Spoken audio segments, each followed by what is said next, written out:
नमस्कार. मी भाऊ तोरसेकर. तुम्ही बघत आहात प्रतिपक्ष. मित्रांनो, सध्या बिहारमध्ये विधानसभा निवडणुकीचे वारे वाहत आहेत आणि उमेदवारी अर्ज भरायची तारीख पण संपून गेली आहे. 6 आणि 11 नोव्हेंबरला 2 फेऱ्यांमध्ये हे मतदान संपणार आहे आणि त्यासाठी अर्ज भरायची तारीख सुद्धा संपून गेलेली आहे. पहिल्या फेरीतलं जे मतदान आहे त्यामध्ये ज्यांनी अर्ज भरलेले आहेत त्यांना अर्ज मागे घेण्याची मुदत पण संपली आहे. त्यामुळे तिथे जे कोणी लढणार आहेत ते आता लढणार आहेत, त्यांना माघार घेता येणार नाही. आणि दुसऱ्या फेरीतलं जे मतदान आहे त्यामध्ये ज्यांना अजूनही अर्ज भरलाय पण मागे घ्यायचंय कुठच्या कोणासाठी तरी, तर त्यासाठी मी बोलतोय त्यापासून 2 दिवसाचा वेळ शिल्लक आहे. मी 21 ऑक्टोबरला बोलतोय. तर मित्रांनो, 2 महागठबंधन म्हणजे एक एनडीए आणि दुसरी महागठबंधन म्हणजे काँग्रेसची इंडिया आघाडी, या 2 प्रमुख गटांमध्ये ही बिहारची विधानसभा निवडणूक होणार आहे. आणि साहजिकच याविषयी विश्लेषण करताना प्रत्येक जण आपापल्या परीने, आपल्या दृष्टीने आणि आपल्या भूमिकेतून त्या निवडणुकीकडे बघतोय. त्यामधल्या आघाड्या, त्यांच्यातली जमवाजमव, त्यांच्यातली भांडणं, त्यांच्यातला समन्वय याचं प्रत्येक जण आपापल्या नजरेतून विश्लेषण करतोय.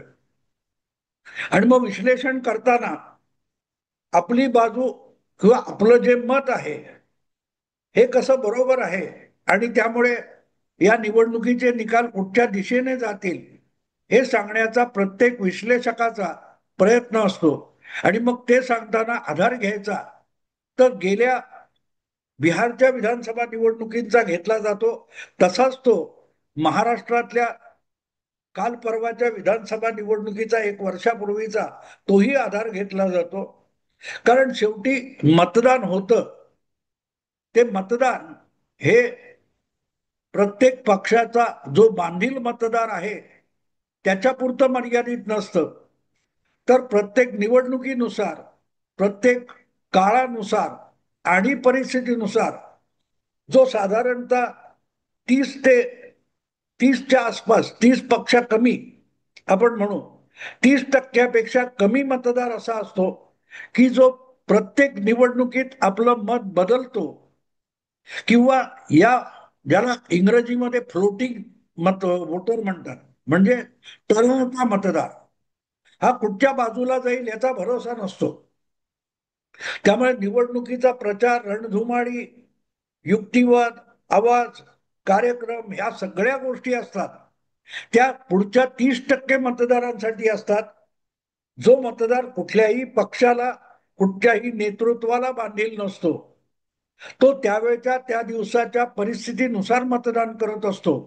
आणि म्हणूनच मग तुलना करण्यासाठी पूर्वीच्या निवडणुका किंवा अलीकडच्या काळातल्या किंवा इतर राज्यातल्या ज्या निवडणुका असतात तिथे मतदाराने कसा कौल दिला होता आणि अंतिम निकाल कुठच्या दिशेने आले होते त्याच्याशी येऊ घातलेल्या निवडणुकीची तुलना केली जाते. आणि म्हणूनच आत्ता आत्ता आपण बघतोय तर 1 वर्षापूर्वी महाराष्ट्रात जी विधानसभा निवडणूक झाली होती तिथे 4-5 महिन्याच्या फरकाने संपूर्ण निकालांची उलथापालथ झाली होती. लोकसभेला 48 जागा होत्या आणि त्या 48 जागांपैकी 30 जागा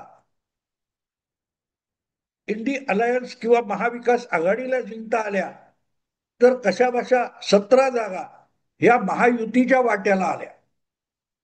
आणि त्यामुळे सगळ्यांचा अंदाज असा होता की महाराष्ट्रामध्ये लोकसभेला जो निकाल लागला तसाच्या तसा निकाल हा विधानसभेला लागेल. पण हे सगळं करताना अनेक धागेदोरे एक तर दुर्लक्षित केले जातात, विसरले जातात किंवा जाणीवपूर्वक लपवले जातात. महाराष्ट्राच्या लोकसभा आणि विधानसभा निवडणुकीमध्ये जी विश्लेषणाची गल्लत झाली ती गल्लत आकड्यांची गल्लत होती. कारण लोकसभा निवडणुकीमध्ये भले दुप्पट जागा या महाविकास आघाडीला मिळाल्या असल्या तरीही महायुती आणि महाविकास आघाडी यांच्या मतामध्ये फारसा फरक नव्हता. जवळपास तुल्यबळ मतं दोन्ही बाजूंना मिळालेली होती. अवघा 2 लाख मतांचा फरक महायुती आणि महाविकास आघाडीमध्ये होता. जेव्हा साधारण 4-5 लाखापेक्षा 4-5 कोटीपेक्षा अधिक मतदान झालेलं असतं. आणि टक्केवारीमध्ये बघायचं तर महायुतीपेक्षा 1% देखील मतं अधिकची महाविकास आघाडीला मिळालेली नव्हती. आकड्यामध्ये 2 लाख आणि मतांच्या टक्केवारीमध्ये अर्ध्या टक्क्यापेक्षा कमी म्हणजे 0.3% एवढीच मतं आघाडीला जास्त होती. पण त्या मतदारसंघाच्या परिस्थितीनुसार आणि मतविभागणीनुसार अधिकचे उमेदवार हे महाविकास आघाडीचे निवडून आले होते. आणि त्यामुळेच त्या सगळ्या विधानसभा निवडणुकीच्या प्रचारामध्ये महाराष्ट्रातील युतीचे प्रमुख नेते आणि भाजपचे सर्वोच्च नेते देवेंद्र फडणवीस एक गोष्ट सातत्याने सांगत होते आणि प्रामुख्याने आपल्या कार्यकर्त्यांना समजावण्यासाठी सांगत होते की फार मोठा फरक नाही, आपण तुल्यबळ लढलेले आहोत. आपला थोडा आळस हा आपल्याला महागात पडलेला आहे. 0.3% मतांचा फरक आहे. भाजपने आणि त्याच्या प्रत्येक कार्यकर्त्याने आपलं सर्वस्व पणाला लावलं आणि 4-5% मतं किंवा मतदान वाढवलं तरी 3-4% आपली मतं वाढतील आणि 2-2.5%च्या फरकाने संपूर्ण निकालांची उलथापालथ होईल. आणि नेमकं तसंच झालं. पण ज्यांना हे विश्लेषण समजून घ्यायचं नसतं, समजून सांगायचं नसतं किंवा दिशाभूल करायची असते, ते नेमकं 2 लाख आणि 0.3% हे आकडे लपवतात आणि गफलत करतात. देवेंद्र फडणवीस जे सांगत होते त्यापासून सावध होऊन महाविकास आघाडीच्या नेत्यांनी एकमेकाशी मुख्यमंत्री कोण यावरून भांडण्यापेक्षा निवडणुकीत अधिक लक्ष घातलं असतं. आणि आपण तुल्य बळ आहोत तर आपल्याला अजूनही बळ वाढवलं नाही तर भाजप निवडणूक फिरवू शकतो हे लक्षात घेऊन काम केलं असतं तर महाराष्ट्राचे निकाल वेगळे लागले असते. नेमकी तीच गोष्ट, त्याचीच पुनरावृत्ती आता बिहारमध्ये होऊ घातली. हे मी 2 महिन्यापूर्वीच सांगितलं. काँग्रेस आणि राष्ट्रवादी काँग्रेस आणि आरजेडी हे बिहारमधले गठबंधनातले प्रमुख पक्ष आहेत. या दोघांनी समजूतदारपणा दाखवून अधिकाधिक जागांचा हट्ट सोडून लवकरात लवकर जागा वाटप करून घेणं आणि आपापल्या पक्षाच्या वाट्याला आलेल्या जागांमध्ये ताबडतोबीने काम सुरू करणं, मतदाराला गाठणं, मतदार आपल्या बाजूला वळवणं हे अगत्याचं आहे. आणि ते करण्यात दिरंगाई झाली तर वेळापत्रक जाहीर झाल्यानंतर मतदारांपर्यंत पोहोचणं महागठबंधनाच्या पक्षांना आणि उमेदवारांना अवघड जाईल हे मी 2 महिन्यापासून सांगत आलेलो आहे. आणि आता नेमकी तीच परिस्थिती आहे. परत एकदा इथे काँग्रेस आणि उबाठा शिवसेना याच्यात मुख्यमंत्री पदावरून वाद होता आणि बिहारमध्ये आरजेडी की काँग्रेस, मुख्यमंत्री कोण, मोठा भाऊ कोण, हेच भांडण चालू आहे. आणि साहजिकच तुलना करताना महाराष्ट्रात आणि बिहारमध्ये साम्य शोधलं जातं की भाजप इथे पण आघाडीमध्ये आहे, तिथे पण आघाडीमध्ये आहे. पण दीर्घकाळ आघाडीत राहिलेला महाराष्ट्रातला भाजप हा बघता बघता शिवसेनेचा थोरला भाऊ होऊन गेला आणि थोरला भाऊ असलेली शिवसेना ही धाकटा भाऊ होऊन गेली. पण तसं बिहारमध्ये झालं नाही हे सांगताना एक गोष्ट असले विश्लेषक चुकतात किंवा त्यांना ती समजत सुद्धा नाही. बिहारमध्ये आणि महाराष्ट्रामध्ये एक मोठा फरक असा आहे की बिहारमध्ये भाजपकडे एक समर्थ असा बिहार व्यापी नेता नाही आणि त्यामुळे सतत बिहारचा चेहरा म्हणून नितीश कुमार ओळखले जातात तर त्यांच्यावर भाजपला अवलंबून राहावं लागतं. महाराष्ट्रामध्ये गोपीनाथ मुंडे, एकनाथ खडसे, तुमचे नितीन गडकरी हे 3 मोठे नेते पहिल्यापासून होते. आणि उद्धव ठाकरे यांच्या तुलनेतही ते मोठेच नेते होते. आणि त्यामुळे उद्धव ठाकरे यांना जो पक्ष विस्तारता आला नाही किंवा त्या पक्षाच्या नेतृत्वावर मांड ठोकता आली नाही, त्यापेक्षा अधिक कौशल्याने भाजपने आपला विस्तार करून घेतला आणि उत्तम नेतृत्व सुद्धा विकसित करून घेतलं. ती गोष्ट बिहारच्या भाजपच्या संघटनेला जमली नाही. राज्यव्यापी ठरेल असा कुठलाही चेहरा बिहारमधून भाजपला पुढे आणता आला नाही. 2-3 आहेत ते, प्रसाद म्हणून आहेत किंवा 3-4 नेते आहेत बिहारमध्ये, त्यांना राज्यव्यापी नेता होता आलेला नाही. हा भाजपचा तिकडे लंगडेपणा आहे. थोडक्यात गाडी घेण्याची क्षमता आहे, पण गाडी चालवता येत नाही, अशी बिहार मधल्या भाजपची परिस्थिती आहे.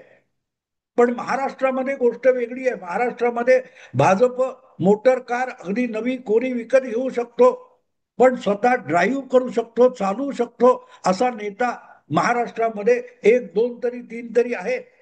पण बिहारमध्ये गाडी घेण्याची क्षमता भाजपकडे आहे, पण ती गाडी चालवण्यासाठी ड्रायव्हर आवश्यक असतो.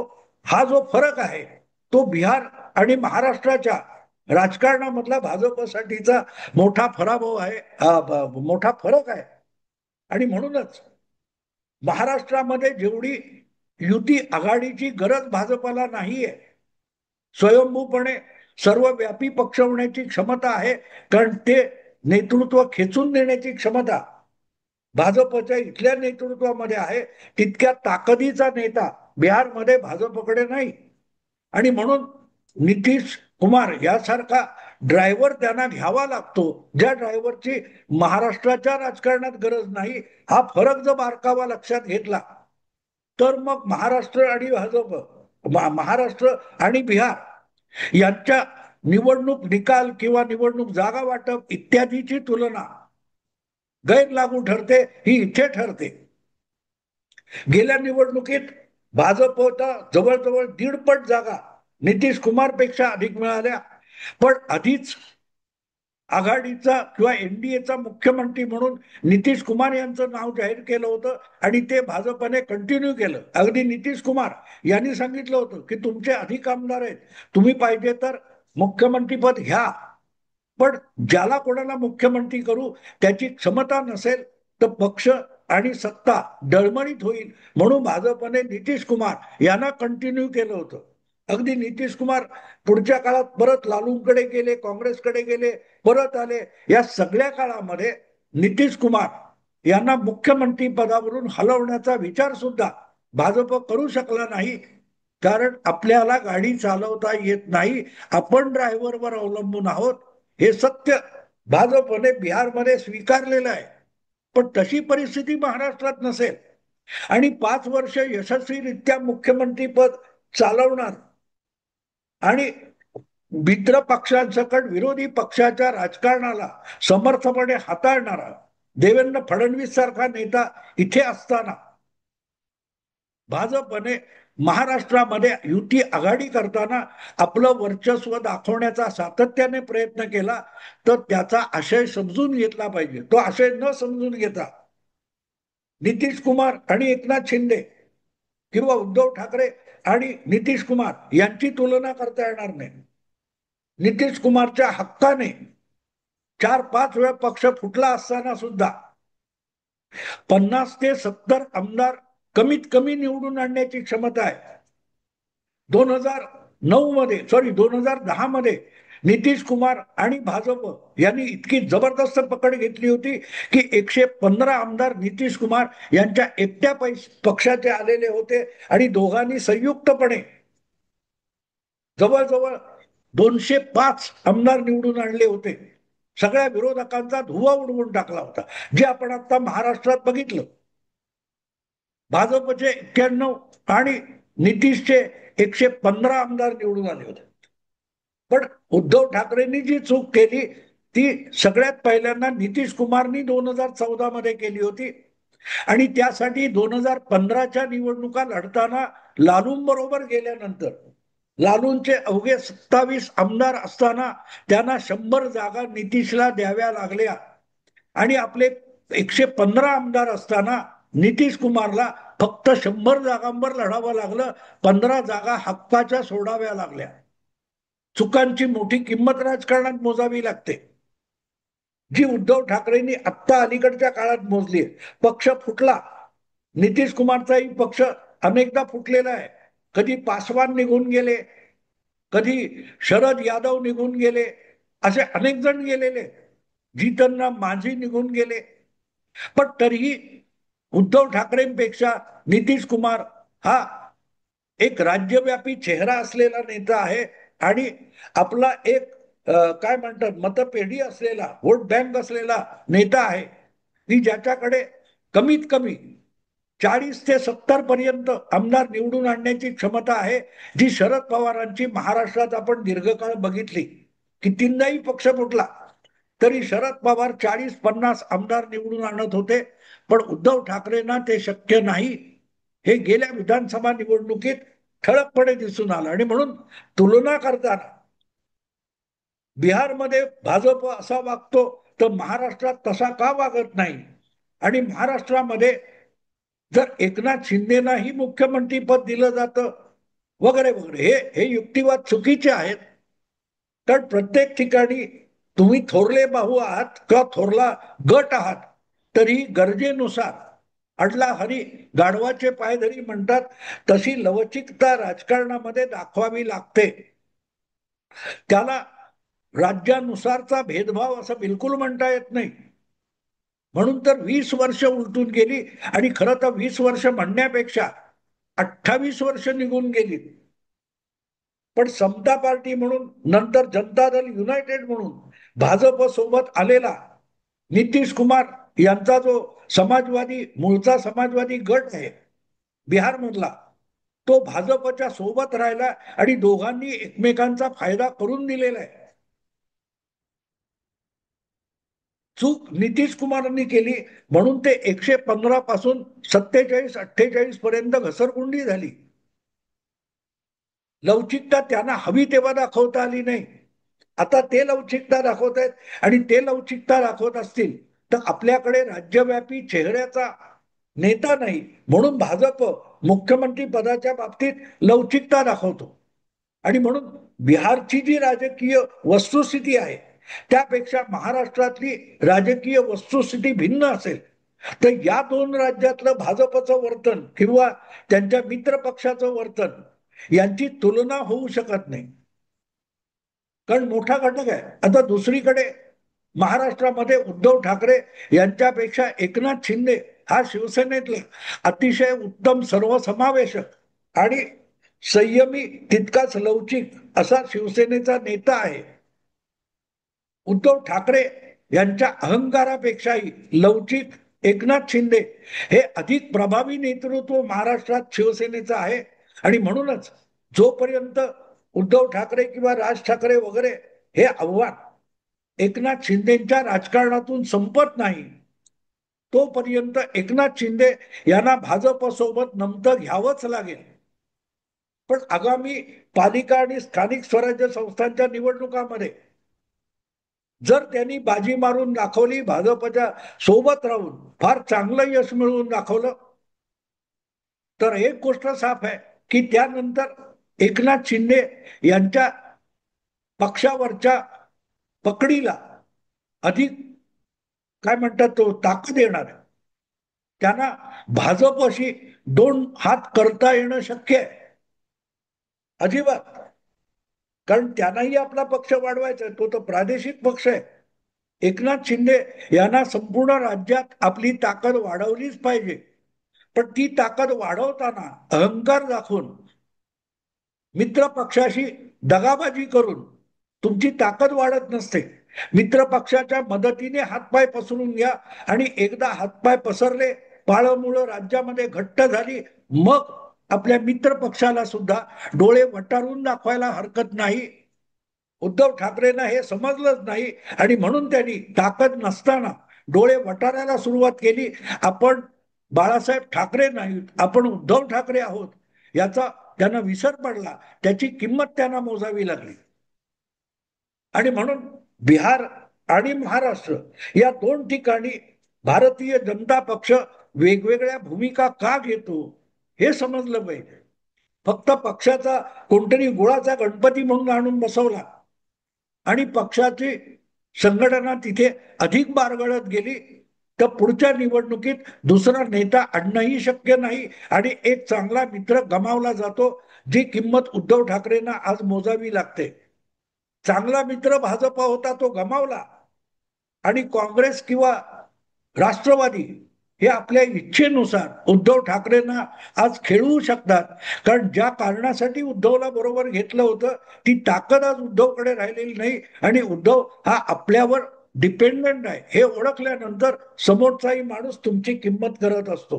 आणि म्हणूनच समोरच्याला न दुखवता मित्र म्हणून सोबत ठेवून आपलं बळ वाढवणं ही लवचिकता दोन्ही बाजूला असावी लागते, जी एकनाथ शिंदे असोत किंवा नितीश कुमार असो दोघेही दाखवतात आणि परिस्थितीनुसार त्या दोघांनाही वेगवेगळ्या पद्धतीची वागणूक भाजप देतो. याचा हा सगळा खुलासा आहे.